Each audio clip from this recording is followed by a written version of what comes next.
네, 오늘은요, 하늘에서 너희 상이 큼이라, 하늘에서 너희 상이 큼이라는 제목으로 말씀을 나누겠는데요. 23절에 보면요, 그날에 기뻐하고 뛰놀라 하늘에서 너희 상이 크다라고 예수님이 말씀하고 계세요. 근데 그날이 어느 때일까요? 22절에 보면 나와 있거든요. 인자, 여기서 말한 인자는 예수님이거든요. 저와 여러분들이 예수님으로 말미암아 누군가에게 미움을 받고 멀리함을 당하고 욕을 먹고 우리의 이름을 악하다고 버릴 때 그때가 기뻐할 때라고 말씀해 주고 있는 것입니다. 오늘 말씀을요, 이 사복사화라고 하거든요. 이게 무슨 말이냐? 네 가지 복과 네 가지 화가 나왔는데요. 마태복음에서는요, 팔복이라고 여덟 가지 복만 나왔거든요. 근데 누가복음에는 네 가지 복과 네 가지 화. 그러니까 네 가지 진짜 주님이 원하시는 축복의 삶이 무엇인지, 반대로 화를 당하는 삶이 무엇인지를 이렇게 예수님께서는 여덟 가지로 말씀해 주시는데요. 중요한 것은요, 여러분, 아주 이것은 이 두 가지 나누는 것은 간단합니다. 뭐냐면, 내가 하나님 나라 가치관을 가지고 사는가, 세상 가치관을 가지고 사는가. 하나님 나라 가치관을 가지고 살면요, 네 가지 복이 임하겠지만, 세상 가치관을 가지고 살면 어떻게 될까요? 네 가지 화가 임하게 된다라는 것이에요. 우리가 알아야 되는 것은요, 영적 중립지대는 없다라는 것이죠. 그래서요, 여러분들이요, 제자로 살거나 무리로 살거나 둘 중에 하나입니다. 예수님을 따라다녔던 무리로 살거나 제자로 살거나. 무리들은 어떠합니까? 필요가 없어지면 예수님을 외면하게 되어지는 거겠죠. 제자들은 끝까지 예수님을 좇는 자라고 할 수 있는데요.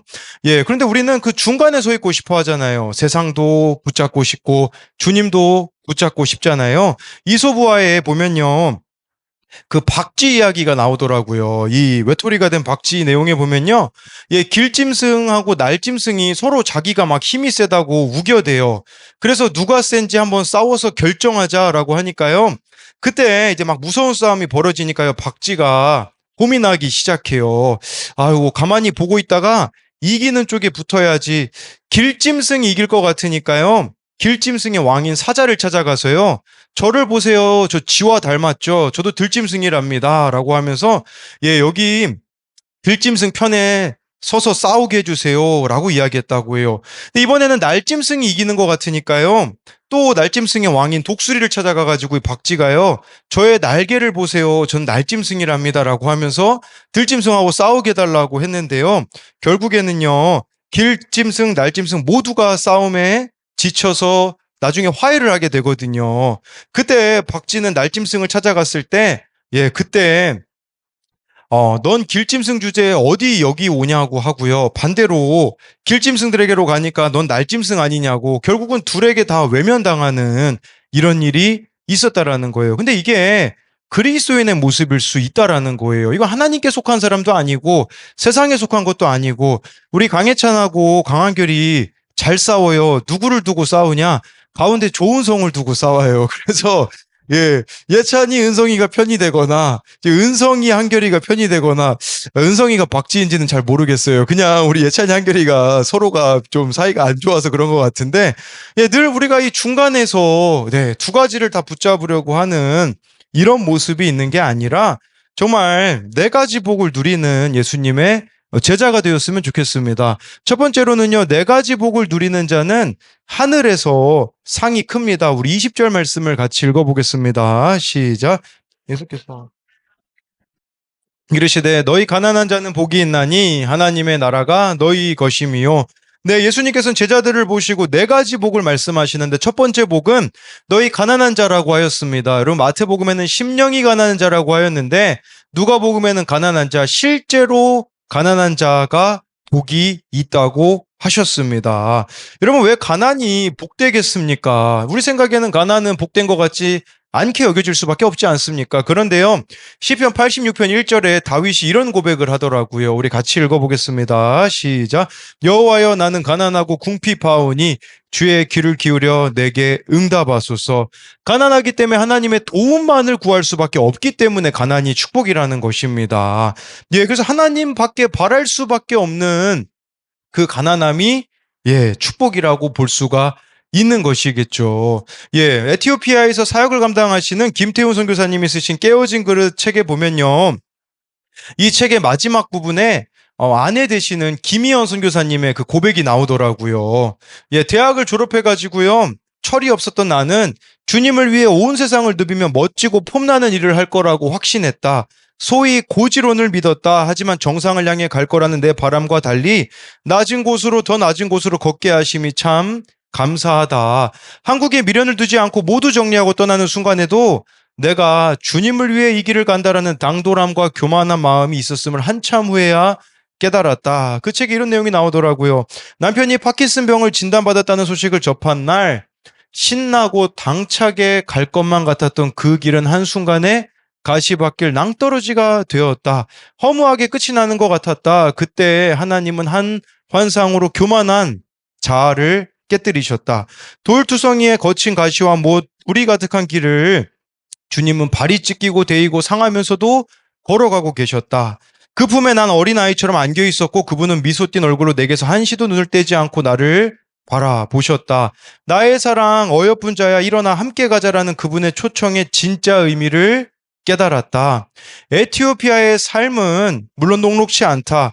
물과 전기가 끊기고 마음이 어려워지는 사건 사고가 끊이지 않는다. 이해되지 않는 억울하고 답답한 일도 한둘이 아니다. 사람들이 묻는다. 어떻게 그곳에서 살 생각을 하냐고, 그런 기가 막힌 고난을 견디냐고, 광야 같은 데서 어떻게 계속 지내냐고, 정말 그곳에 돌아가고 싶냐고. 난 대답한다. 정말 그렇다고. 그리고 이 선택을 후회하지 않는다고. 고난이라 여겨지는 순간에 난 예수님 품에 안기는 경험을 했다. 그래서 내가 가는 길에 가시덤불이나 불이 있는 것 따위는 중요치 않다. 그 품에 안전하니까. 무슨 말이겠습니까? 낮은 곳, 더 낮은 곳으로 감으로써 주님 품에 더욱더 가까이 안기겠다라는 것이겠죠. 여러분, 이 가난하다라는 말은 그런 의미도 있어요. 실제로 가난함을 뜻하기도 하겠지만 가난한 자를 찾아가는 것이라고도 볼 수 있겠죠. 왜냐하면 누가복음 4장에 주의 영이 내게 임하셨으니 가난한 자에게 복음을 전하게 하시려고 라고 예수님이 말씀하셨잖아요. 저와 여러분들이 예수님 없는 심령들이 가난한 심령들이 아니겠습니까? 그렇기에 그들을 찾아가는 것이 가난한 자가 되는 것이라고 할 수가 있는 것이죠. 오늘 김진수 선교사님이 저에게 사진을 보내주셨어요. 이 김진수 선교사님은요, 지금 캄보디아에서 길거리 아이들과 함께 하고 있지 않습니까? 제가요, 예전에 군대 입대할 때, 어, 한 번은 그런 이야기를 한 적이 있어요. 제 친구가 있었는데, 제 친구는 카투샤가 되고, 저는 일반, 이제 육군으로 이제 입대하게 되니까, 그때 김진수 선교사님한테 이렇게 얘기했거든요. 형, 나는, 왜 카투샤 떨어졌는지 모르겠어. 그랬더니 그 형이, 그 친구가 가야 될 길이 있고, 네가 가야 될 길이 있다. 이제 그렇게 얘기를 해주더라고요. 그러면서 자기는 미국 시민권을 따서 군대를 안 가더라고요. 그래서, 이거 자기 혼자 편한 길 가는 거 아닌가. 이제 그 생각이 들었거든요. 근데 편한 길입니까? 아니죠. 더 낮은 길이잖아요. 미국 시민권이 있으면 뭐 합니까? 지금 그분이 살고 있는 삶은 캄보디아 길거리 아이들 한 명 한 명 품으며 가는 그 길을 걸어가는 것인데, 여러분, 이게 하나님 나라를 소유한 자의 모습이 아니겠습니까? 정말 여러분 생각해 보세요. 이 아들들이 지금 아들이 둘이거든요.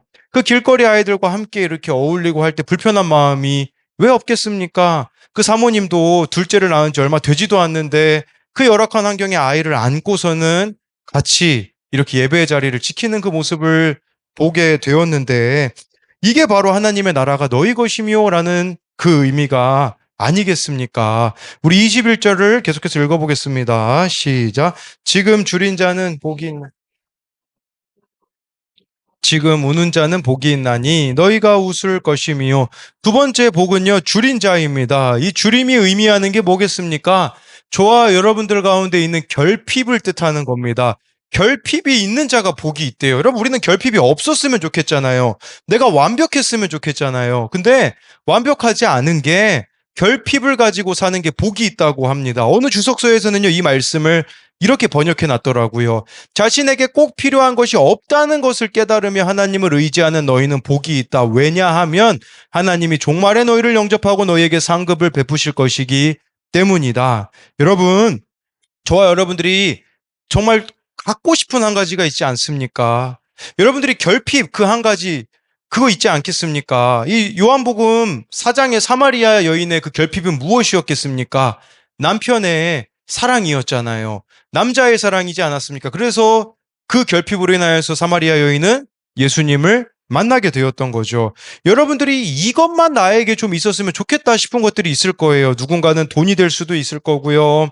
예, 좋은 부모 또는 내가 원하는 모습의 자녀, 각자가 원하는 그 모습이 한 가지가 다 있을 거예요. 근데요, 그 원하는 것이 없는 게 복이래요. 왜 그럴까요?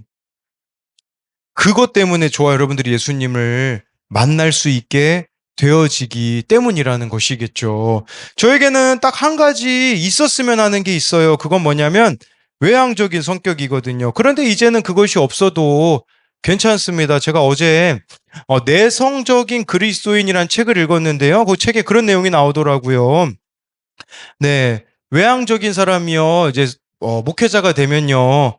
네, 쓸데없는 소리를 많이 하게 되어질 위험이 있다고 하더라고요. 저는 이게 또 감사하게 된 게 내성적이고 좀 완벽주의 같은 게 있거든요. 그러다 보니까 여러분 앞에서 제가 헛소리를 못 해요. 저는 네, 그리고 이 설교 하나 준비하는데 예, 그냥 대충 준비할 수가 없어요. 적어도 한 6권, 7권의 책을 보면서 준비할 수밖에 없거든요. 그러니까 이게 더 나음을 보게 되어지는 거죠. 여러분, 우리도 그 없음을 가지고서는 예, 그거 달라고 할 게 아니라 그 없음을 통해서 저와 여러분들이 더욱더 주님을 의지하게 되어진다면 네, 그것은 복이라는 것이에요.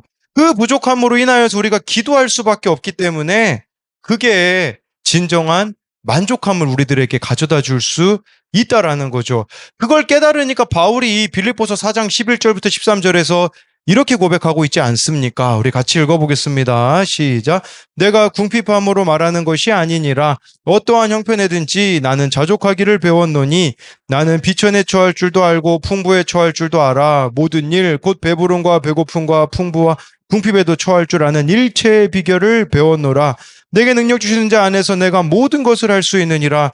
우리는요, 이 13절만 가지고 떼다가 무슨 생각을 하냐면 내가 원하는 것은 예수님을 통해서 다 이루어진다. 모든 일을 이룰 수 있다라고 생각하거든요. 근데요, 그거는 반쪽만 하시는 거예요. 12절을 보셔야 돼요. 나는 가난해도 비천해도 괜찮습니다. 이거예요. 나는 비천에 처해도 예수님으로 만족합니다. 풍부해도 예수님으로 만족하고요. 배불러도 배고파도 예수님으로만 만족합니다. 라고 고백하고 있는 것이겠죠. 그래서 이 사도 바울에게는요, 고질병이 있지 않았습니까? 누군가는 안질이라고 하고 간질이라고도 하지만 그 한 가지가 정말 나았으면 좋겠다라는 마음이 바울에게 왜 없었겠습니까? 3번이나 기도하잖아요. 근데 주님이 왜 안 없애주셨습니까? 그것 때문에 주님 붙잡기 때문이에요. 여러분, 자녀들의 모습이 여러분들이 원하는 모습이 아니기 때문에 여러분들은 하나님 앞에 자녀를 놓고 기도할 수밖에 없거든요. 그게 축복이라는 것을 우리들에게 말씀해 주고 있는 것입니다. 그래서 우리들에게 있는 이 결핍은 하나님의 풍족함을 누리는 도구가 되는 것이죠. 예, 계속해서 21절 그 뒤에 보면요. 이제 3번째 복이 나오거든요. 지금 우는 자는 복이 있나니 너희가 웃을 것이미요. 지금 우는 자가 복이 있대요. 무엇을 가지고 운다는 뜻일까요? 악한 세상을 인하여 탄식하는 것을 먼저는 뜻합니다. 그래서 운다라는 것은요, 자신의 죄악으로 인해 통곡하는 것을 뜻합니다. 여러분, 내 죄로 인하여서 애통함을 가진 사람만이 애통할 수 있는 게 그것이 무엇일까요? 구원에 대한 애통함을 갖게 되어지는 거예요. 왜 여러분들 보고 날마다 내 죄를 보라고 하시는 줄 아십니까? 그건 여러분들을 괴롭게 하려고 하는 게 아니라 구원에 관심을 가지라는 거예요. 정말 내 죄에 대하여서 애통하는 사람만이 다른 사람의 구원에 대한 애통함을 가지게 된다라는 것이죠. 새롭게 하소서에 연광규 목사님이 나오신 것을 보았는데 이 목사님은요, 탈북민이세요. 네, 이분이 예수님을 믿게 된 것에 대하여서 간증을 하시는데 이제 탈북을 해서요, 선교사님 댁에 머물고 있는데 근데요, 어느 날에 북한에서 넘어온 아빠, 아들, 삼촌 이 셋이 그 선교사님 집을 방문했다고 합니다. 선교사님이 잘 대접해가지고 다음날 보내는데 예, 그런데 창고문이 있었다고 해요. 그냥 선교사님 집 창고문이 열려 있자 이제 이분이 분명히 어제 왔었던 그 3명이 창고에서 물건을 훔쳤을 거라고 생각을 해서 이분이 보위부에 있었기 때문에 저 그 세 남자를 발자국을 따라서 추적했다고 합니다. 그때 예수님 믿지 않을 때였는데 잡목을 자르는 칼을 가지고서는 이 세 명을 따라간 거예요. 이 선교사님 집에 물건 훔친 것을 다시 가지고 오기 위함이었죠. 그래서 따라가다 보니까 이 세 명이 앉아서 쉬고 있는 게 보이더래요. 어떻게 하면 이 세 명을 제압할 수 있을까 고민하다가 삼촌이 제일 날렵할 것 같으니까 삼촌을 발로 차고 그 아들의 목에 칼을 대면 아빠가 항복할 거다라고 해서 그렇게 해가지고요. 네. 그 정말 아빠에게 배낭끈으로 삼촌과 아들을 결박하게 하고, 이 셋을 결박한 다음에 많이 때렸다고 합니다. 정의를 실현하는 목적으로요. 그래서 이 도둑질한 창고 기둥에 세 명을 다 묶어 놓으니까요. 이제 기분이 좋았대요. 이 도둑들을 내가 잡았으니 선교사님이 오면 칭찬해 주겠지. 이런 생각을 가졌던 거죠. 그래서 선교사님이 오셨기에 가서 도둑 들었다라고 이야기하면서 내가 그 도둑을 잡았다고 어디 있냐고 선교사님이 물으시자 창고에 있다고 이야기를 했다고 해요. 창고에 들어가서 선교사님이 보셨는데 칭찬할 줄 알았는데 손가락질 하면서 이분에게 너도 사람 새끼냐라고 이렇게 이야기를 했다고 해요. 처음으로 욕을 먹었다고 이야기를 하더라고요. 아니, 내가 도둑을 잡았는데 왜 욕을 먹어야 되는가? 선교사님이 어떻게 같은 동포를 저렇게 만들 수 있냐라고 하면서 가서 그 결박을 다 풀어주시고는요. 선교사님이 그때 하셨던 행동이요. 이 세 명과 자신을 바꿔놓았다고 해요. 도둑들에게요, 무릎 꿇고서는 이렇게 이야기했대요. 나를 용서해달라. 당신들이 뭐가 필요한지 내가 당신들에게 물어보지 않고 내가 주고 싶은 걸 주었다. 당신이 원하는 걸 가지려고 도둑질하는 죄를 짓게 해서 미안하다. 내가 물어봤다라면 당신들이 이렇게 죄를 짓지 않았을 텐데 물어보지 않은 나를 용서해달라. 그 자리에서 도둑들이 충격을 받았다고 해요. 오히려 도둑들이 잘못했다고 하면서 서로 잘못했다고 하는데 이 도둑들을 잡은 이분이 더 큰 충격을 받았다고 해요. 그러면서 무슨 생각을 하게 되어지냐? 이 사람이 믿는다는 하나님, 나도 믿어보고 싶다라고 해요. 그래서 예수님 믿기로 결정하고요. 도둑 당사자들은 회개하고 그 자리에서 예수님을 영접하여서 결국 어떻게 되었냐면요.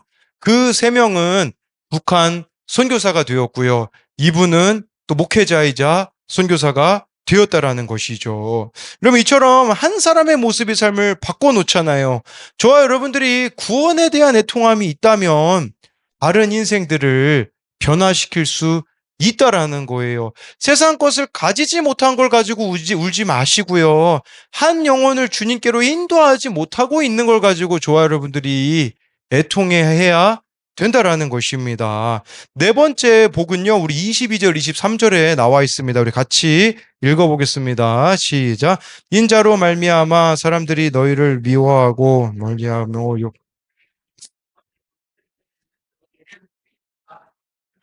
기뻐하고 뛰놀라 하늘에서 너희 상이 큼이라. 그들의 조상들이 선지자들에게 이와 같이 하였느니라.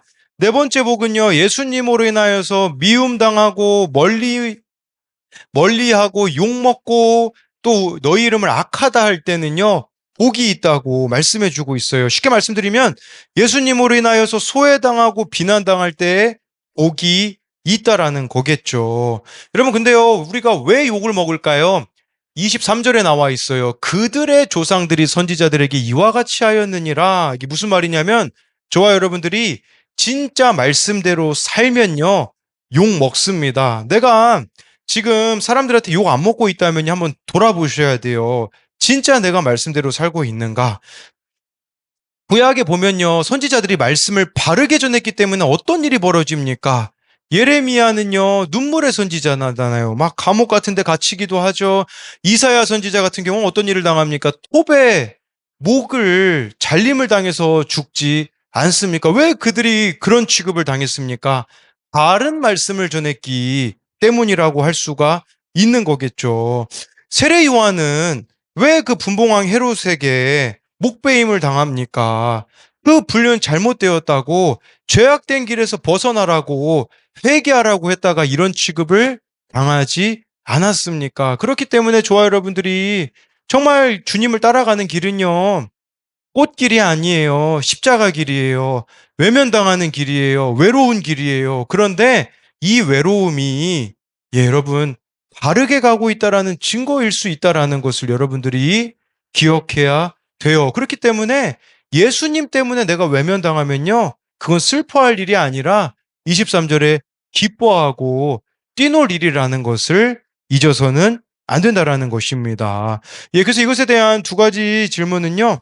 내가 있었으면 하는 한 가지는 무엇입니까? 그것이 없음으로 인하여 예수님을 믿게 된 것을 감사할 수 있겠습니까? 이것은 아까 21절에 그 줄인 자는 복이 있다라는 부분에 있어서 나의 그 결핍 때문에 예수님을 믿게 되어진 것을 말해주는 것이고요.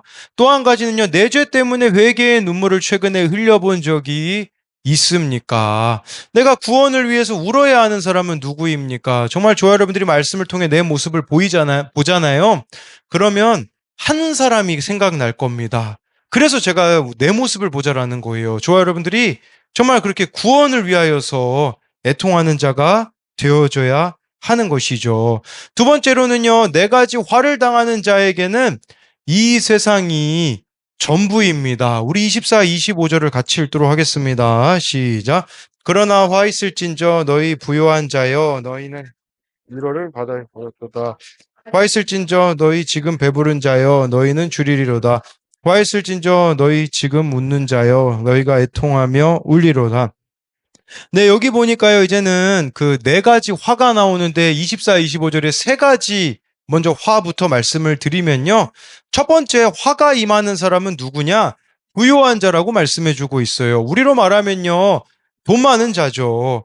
얼마나 우리가 돈 합니까? 여러분, 이 시대에 하나님의 자리를 가장 크게 넘보는 것이 있다면 돈입니다. 돈이면 다 된다고 하지 않습니까? 그렇기 때문에 돈의 위로로 우리는 만족하기 때문에 하나님의 위로를 필요로 하지 않기 때문에 여러분 하나님의 자리를 돈이 대신하기 때문에 하나님의 위로가 필요가 없는 것이겠죠. 그런 자에게는 화가 있다고 예수님이 말씀하셨습니다. 두 번째 화는요. 25절에 지금 배부른 자예요. 이것은요. 전 이런 의미로 다가오더라고요. 결핍이 없는 인생, 내가 원하는 대로 인생이 되는 자가 바로 여기 25절에 나온 지금 배부른 자죠. 예수님께서는 이 세대를 악하고 음란하다고 하셨거든요. 여러분들 인생이 원하는 대로만 되면 어떡할까요? 악하고 음란해지는 것밖에 없어요. 이걸 아셔야 돼요. 세상에서 잘 먹고 잘 살고 내가 원하는 대로만 되면요. 악하고 성공하기 위해 악하고 성공하면 음란해질 수밖에 없어요. 그래서 묵상간증 가장 가난할 때 찾아오신 주님이라는 이 어른용 큐티인에 보면요. 이분이 의사가 되거든요. 그래서 의사의 꿈은 뭐겠습니까? 이제 개인 병원을 받는 거 아니겠습니까? 그래서 정말 의사로서 성공했어요. 개인 병원을 가졌는데 그분에게 어떤 일이 벌어지냐 이런 고백이 나오더라고요. 개업의가 되어 물질적으로 더욱 여로워지자 아무런 죄책감도 없이 바람을 피우고 두 집 살림을 차렸습니다. 그러자 밑 빠진 독에 물 붓듯 돈이 빠져나갔습니다. 결국 저는 아내 몰래 마이너스 통장을 개설했습니다. 그러다 빛이 한도에 다다를 때쯤 아내에게 10년간 숨겨오던 외도를 들켰습니다. 그럼에도 아내는 예배와 소그룹 모임에 함께 참석하면 이혼하지 않겠다고 했습니다. 저는 아내의 말을 따랐습니다. 이후 말씀을 들으면서 저의 교만과 음란을 보고 회개하게 되었습니다. 하지만 저는 여전히 되었다함이 없기에 지금도 주머니에 돈이 있으면 어떤 사고를 칠지 모르는 죄인입니다. 투명한 삶을 살도록 모든 카드와 통장을 아내에게 맡기고 말씀에 잘 메어가겠습니다. 가난한 자는 복이 있나니라는 말씀처럼 저의 모든 돈을 마르게 하셔서 교회 공동체로 인도하신 하나님께 감사드립니다. 라고 나오잖아요. 정말 이분이 그렇게 원하던 세상에서 성공을 하게 되어지니 어떻게 되어집니까? 악하고 음란한 것밖에 남는 것이 없다라는 것을 우리들에게 말씀해주고 있는 것이 아니겠습니까? 이처럼 부유하고 배부르면요. 악하고 음란으로 갈 수밖에 없는 것이에요. 세 번째 화는요. 25절 후반절에 나와 있는데요. 지금 웃는 자여 너희가 애통하며 울리로다. 이 웃다라는 단어를 찾아보니까요, 이런 의미가 있더라고요. 원어로 보면요, 자신에 대해 뽐내고 자만하고 다른 사람을 업신여기거나 다른 사람들이 해를 당하는 것을 기뻐한다는 의미가 있어요. 그러니까 이들은 세상적으로 안락한 삶을 살면서 그 자만, 교만 때문에 다른 사람에 대하여서 무관심하게 되어지는 거예요. 왜 그럴까요, 여러분? 왜 애통하면 울까요? 여러분, 거지 나사로와 그 부자에 대해서 예수님 말씀하신 거 있잖아요. 제발 내 가족들은 여기 지옥에 안 오게 해달라고 하잖아요. 근데 어떻게 됩니까? 그 부자가요. 뭐 어찌할 수가 없는 것이죠. 그러면 이 세상에서 교만하게 산 사람들이요, 왜 애통하며 울겠습니까? 먼저는 본인이 지옥 가기 때문이고, 그 자녀들, 그와 함께한 사람들이 다 어디로 가겠습니까? 지옥으로 갈 수밖에 없는 것이겠죠. 여러분, 이 세 가지 화를 당하는 자, 부요한 자, 배부른 자, 웃는 자는요, 한마디로요, 세상의 가치관을 따르며 세상의 질서대로 살아가는 자들이에요. 그런데 그들을 기다리고 있는 것은요, 여러분, 지옥밖에 없다라는 것을 아셔야 되는 것이에요. 마지막으로 네 번째 화가 26절에 나오는데요. 우리 같이 읽어보겠습니다. 시작. 모든 사람이 너희를 그들의 조상들이 거짓 선지자들에게 이와 같이 하였느니라. 네, 저는 이 말씀 볼 때 이제 떠오르는 분이 있어요. 누구냐면 예수 향남교회 정갑신 목사님의 그 간증이 떠오릅니다. 이 목사님이요, 승승장구하셨었거든요. 안산 동산교회 부목사로 있다가 그 2006년도에 서초동에 있는 창신교회 담임 목사를 청빙을, 네, 받게 되었어요. 그래서 1년 동안 정말 미친 듯이 목회를 하자 교회에 수백 명이 등록을 하고요. 예, 정말 교회가 들썩들썩하는 새로운 상황이 되었는데, 문제는 뭐냐면 이 목사님이 설교하는데 받아들이지 않는 몇몇의 성도들이 걸리는 거예요. 그러니까 그것 때문에 성도들이 아무리 많이 모여도요, 왜 저 장로님은 내가 전하는 말씀에 반응이 없을까?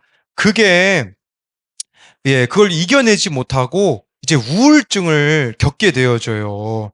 그러다가 이제 병원에 입원해서 누가복음을 읽고 있는데, 그때 이 목사님을 회복해 준 말씀이 26절 이 말씀이었다고 하더라고요. 모든 사람이 너희를 칭찬하면 화가 있도다. 자신이 모든 사람에게 인정받으려고 했음을 회개하게 되었다라고 이야기를 하시더라고요. 여러분, 모두에게 칭찬받으려면 어떻게 하면 될까요? 세상과 너무 잘 어울리는 사람이 되면 돼요. 세상의 요구에 맞춰서 삶을 살면 됩니다. 여러분, 타협하면 돼요. 좋은 말만 해주면 돼요. 잘못된 길로 가도 있잖아요. 그냥 편안한 얘기, 좋은 얘기만 해주면요, 여러분, 모든 사람이 칭찬할 겁니다. 그래, 모든 사람에게 환심을 사려고, 잘 보이려고 하는 이 메시지를 전하면 되겠죠. 이게 모든 사람에게 칭찬받는 길이겠죠. 근데 모든 사람에게 칭찬받았던 사람들이 누굽니까?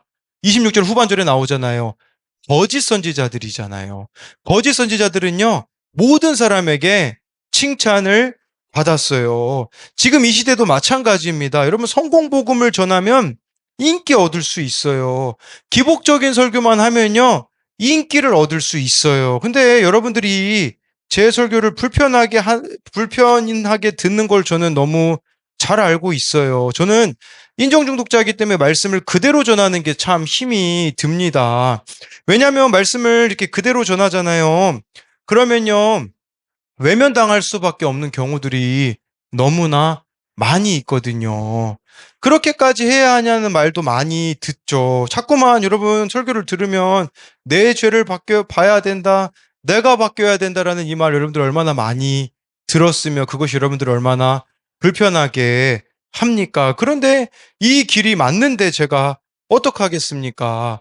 근데요, 여러분, 이게요, 진짜 맞는 길이더라고요. 왜냐하면요, 저도요, 여러분들이 보기에는 뭐 별 죄를 안 지을 것 같지만, 여러분, 죄는요, 까도 나와요. 매일 아침마다 하나님 앞에 서잖아요. 여러분, 우리가 오늘 묵상한 내용이 뭡니까? 예수님의 제자됨의 첫 번째 조건은 내가 죄인이라는 걸 아는 거잖아요. 베드로가 부름받았을 때 뭐라고 예수님께 이야기합니까?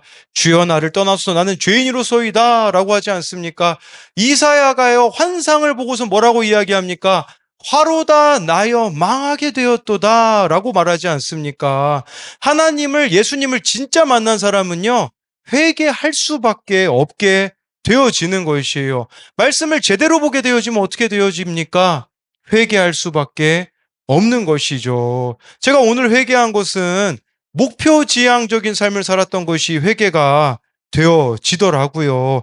제가요, 뛰는 거를 워낙 좋아하다 보니까, 예, 이제는 막, 좀 오버한 적이 있어요. 막, 이러면 안 되는데, 제가 유튜브를 잘못 봤어요. 뭐, 자기는 365일을 뛰었다고 해가지고, 그럼 나도 한번 365일을 뛰어봐야겠다. 근데 잘못 봤어요. 이거 그렇게 하면 안 돼요.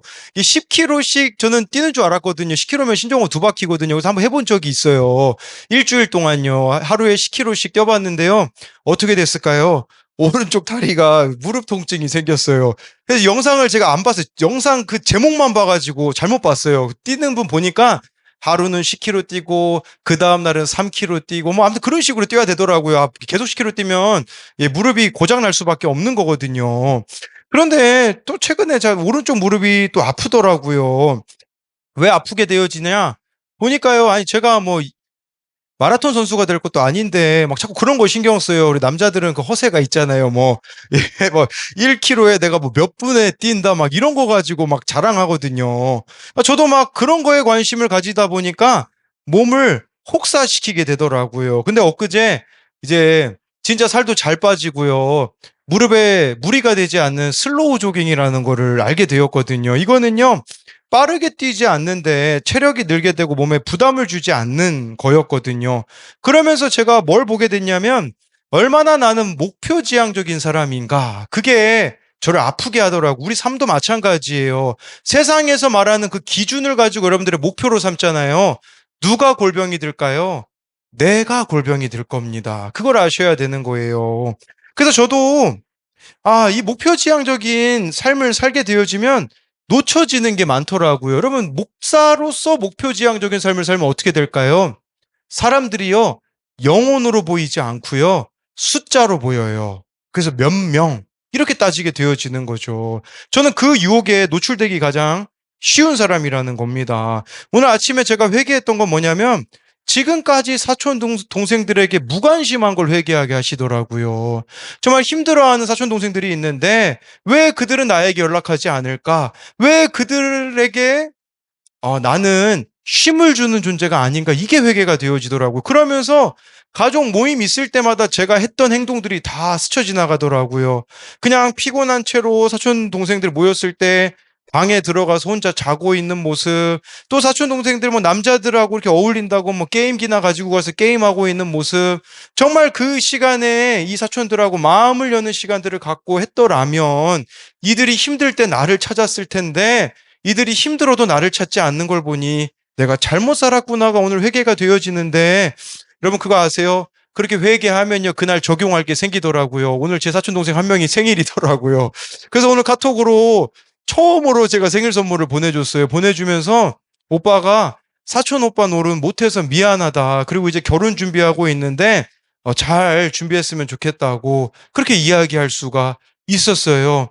회개하면 길이 보이더라고요. 그래서 또 내일 말씀 전하러 가거든요. 저 청소년들 모이는데 가는데 자꾸 부담이 돼요. 네, 부담이 되는데 왜 부담이 되겠습니까? 자꾸 제가 잘 보이고 싶은 거예요. 제가 그들에게 인정받고 싶은 거예요. 그래서 제가 이번 주에 막 더 시간 내서 막 기도했거든요. 근데 하나님이 저에게 물으시더라고요. 너 왜 그렇게 기도하니? 라고 물으시더라고요. 너무 부끄럽더라고요. 인정받고 싶어서요. 제가 드러나고 싶어서요. 근데 그때 하나님께서 저에게 주던 마음은 그게 아니더라고요. 그냥 네가 있는 모습 그대로를 가서 나누라고. 인정받지 못한다고 해도 내가 드러나면 된다라는 그 마음을 주시더라고요. 우리들의 삶이 그러하였으면 좋겠어요. 여러분들을 인정하지 않는다고 할지라도. 여러분 십자가 예수님 매달리실 때 누가 예수님을 인정해 줬습니까? 십자가에 매달리실 때는요 수치와 부끄러움을 예수님이 다 당하셨잖아요. 근데 우리는 이 길 걸어가면서 왜 좋은 대접 받으려고 하십니까? 26절에 그거 말씀해주고 있는 거예요. 왜 이 길을 걸어가면서 칭찬받으려고 하니? 왜 이 길을 걸어가면서 사람들에게 주목받고 인정받으려고 하니? 만약 그렇게 살아간다면 거짓 선지자들이라고 주님께서 말씀하시는 것을 저와 여러분들이 기억함으로써요.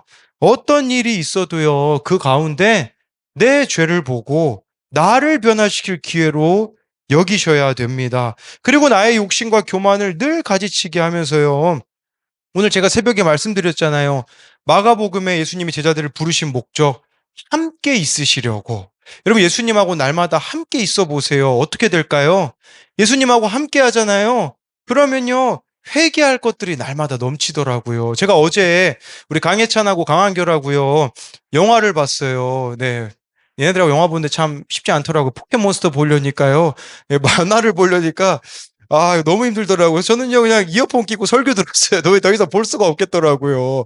그래서 설교 듣고서는 또 이제 시간이 남아가지고요, 2층에서 바오레라는 얘네들이 포켓몬스터 게임을 했어요. 근데 역시 예찬이는 똥손이고 우리 한결이가 황금손이에요. 한결이가 돈을 넣자마자 예, 막 좋은 게 나와가지고 옆에 있던 애들이 막 와, 그러더니 다 집에 가더라고요. 그러니까 한결이가 좋은 거 나와가지고 여기는 글렀다 해가지고 이마트로 가야겠다 그래가지고 포기하고 가더라고요. 근데 그 기다리는 시간에 예전에는 제가요 딴짓 했거든요. 근데 어제는 예, 우리 막 권현숙 권사님 그 기도 제목 올라와가지고 그냥 거기서 그냥 이어폰 끼고서 마스크 껴가지고요. 소리 안 나게, 소리 나면 좀 미친 사람처럼 여길까봐. 예, 막 방언으로 막 속으로 기도를 했거든요. 우리 권혜숙 권사님. 친정 아버지를 위해서 기도하고. 네, 진짜 그 순간에 예수님께 집중하니까요. 거기 옆에서 어떤 게임하는 애가 보이는데 누구처럼 생겼냐? 우리 교회 옛날에 다녔던 방시은처럼 생긴 애가 앉아가지고 게임하고 있는 거예요. 그러니까 제가요, 방시은을 위해서 기도하더라고요. 우리 방시은 지금 교회 떠나 있는데 얘가 명절이나 그럴 때만 나를 찾는데 나는 시은이를 찾아간 적이 없구나. 시은이가 교회 떠난 이후로 지금 자취하고 있는 거 아는데 그 시은이네 집에 간 적이 한 번도 없구나가 회개가 되어지더라고요. 제자는요, 예수님과 함께하는 자라고 말씀드렸잖아요. 여러분들이 예수님하고 함께하면요, 보일 거예요. 무슨 일이 보이냐? 찾아가야 될 사람, 구원의 일이 보여지게 되어지는 것이겠죠. 그리할 때에 정말 순종함으로 열매 맺는 우리들이 되었으면 좋겠습니다. 그래서 이것에 대한 두 가지 적용 질문은요. 내가 예수님보다 더 의지하는 부요함이나 배부름, 웃음이나 칭찬은 무엇입니까? 또 한 가지는요. 나를 교만하게 만드는 환경은 무엇입니까? 그럼에도 내가 부족한 죄인임을 알고 겸손히 주님 앞에 엎드립니까?